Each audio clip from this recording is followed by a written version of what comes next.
Hello, this is Mr. C. Lehman doing a gospel reading and reflection for today's gospel, which is Matthew chapter 26, verses 14 to 25.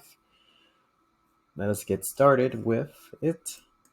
It is a Last Supper, Holy Week gospel reading.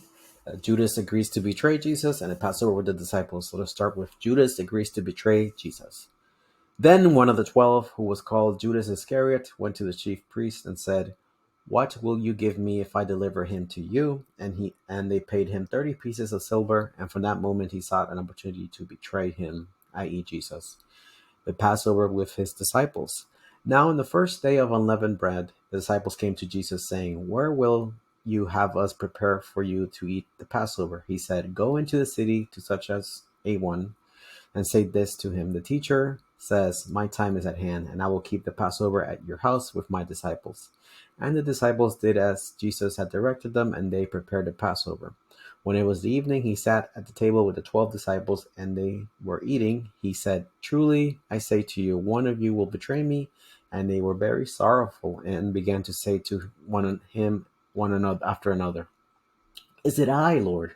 He answered, "He who has dipped his hand in the dish with me will betray me. The Son of Man goes as it is written of him.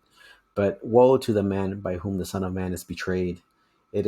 I would have been better for that man if he had not been born." Judas, who betrayed him, said, Is it I, Master?" If he said to him, "You have said so." Gospel of the Lord, the word of the Lord. All right, so now we have the commentary from Han and Mitch from Ignatius Catholic Study Bible. 25:15, 30 pieces of silver, the price of a slave. Judas betrayed for blood money. It stands in contrast to the lavish gesture of a woman. He places little value on Jesus, prefers instead personal gain. That is Judas. First day of unleavened bread begins with the day of Passover. During this feast, the Jews ate only unleavened bread for 7 days. Chapter 26, verses 26 to 29. Matthew's Last Supper highlights three aspects of the Eucharist. Number one, Jesus identifies the unleavened bread and the chalice with the body and blood. Through his spoken words, the mystery of transubstantiation takes place. His body and blood replace this entire substance of bread and wine. Although his presence remains undetected by the senses, the force of the verb is, the Greek esten, should not be reduced to, represents, or symbolizes. The Church's faith rests entirely on Jesus' solemn words.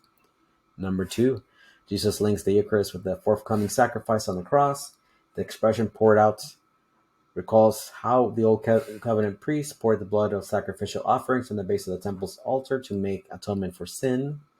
Shedding his own blood, Jesus is both the high priest and the sacrificial victim of the new covenant. His priestly offering is present in an unbloody manner in the sacrament and secures us forgiveness of sins. Number three, Christ's presence in the Eucharist makes the sacrament a true communion with Jesus. The phrase "blood of the covenant" is drawn from Exodus 24:8, where God entered a covenant of love and communion with Israel through the sacrifice. The consumption of blood, always forbidden under the Old Covenant, is now enjoined in the New, since it communicates Christ's divine life to the believer. This has been Mr. C. and Mr. Cologne from Reinforce My Faith. This is Gospel Reflections on Matthew 26, verses 14 to 25.